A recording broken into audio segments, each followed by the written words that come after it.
There was a historic presidential election in Nigeria. The race is still too close to call.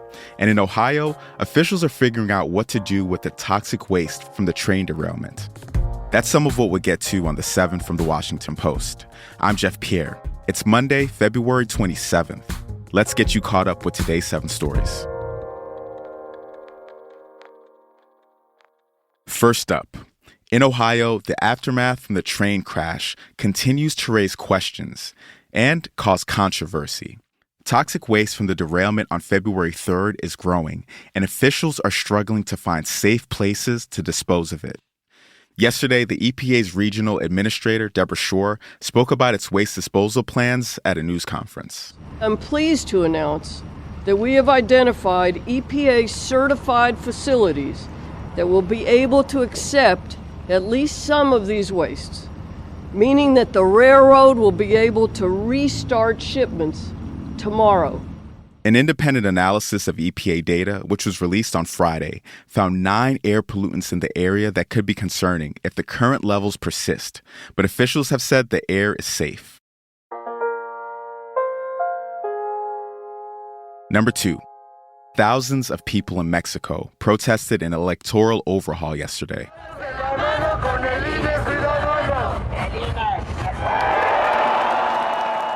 A law passed last week will let President Andrés Manuel López Obrador slash the budget of the agency in charge of Mexico's elections.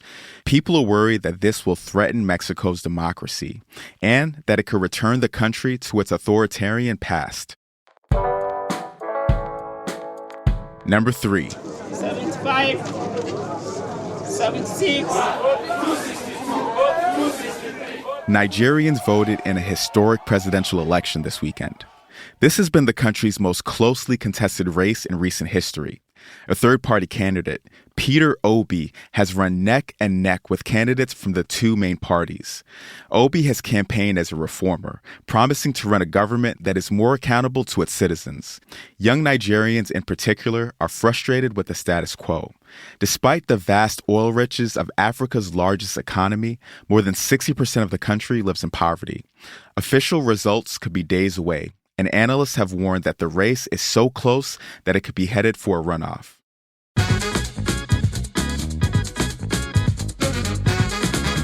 At number 4, a storm system brought snow to California and dangerous winds to the central U.S. Severe winds and tornadoes were reported in parts of Missouri, Oklahoma, Kansas, and Texas overnight. Thousands of people have lost power. In California, snow hit even the lower elevations over the weekend. Mountains in Southern California were blanketed with multiple feet of snow. The same storm system will bring snow to New England through tomorrow.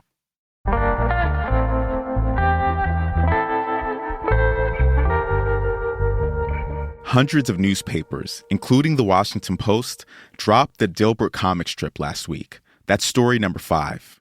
Its creator, Scott Adams, went on a racist rant on Wednesday, calling Black Americans a hate group and promoting segregation. The cartoonist has been pushing extreme right ideologies for several years. The popular workplace satire debuted in 1989 and appeared in more than 2,000 papers at its peak. Number 6. The FDA cleared the first home test for both the flu and COVID on Friday. This means that you'll be able to check for flu without going to the doctor's office for the first time ever. The test uses nasal swabs and provides results in about 30 minutes. This could be especially helpful in winters such as this one, when cases of the flu, COVID-19, and RSV surge at the same time. It could also cut back on prescriptions of antibiotics.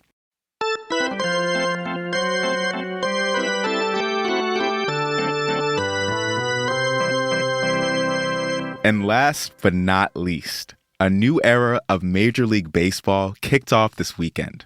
Spring training began in Florida and Arizona, and all 30 teams played with potentially transformative rules adopted last fall. The biggest change is a pitch clock, which is supposed to speed up what can be very long games. On average, the first 19 spring training games were 25 minutes faster than last year's. Bases also got a little bit bigger. That's supposed to increase player safety by making collisions less frequent, and could also make it easier to steal bases. And just like that, you're all caught up. Don't forget, you can rate the show if you're listening on Spotify. If you listen to The 7 on Apple, you can write us a review. Tell us what you think. You can say anything about the podcast or anything about Damian Lillard dropping 71 points. I'm Jeff Pierre, and I'll meet you back here tomorrow.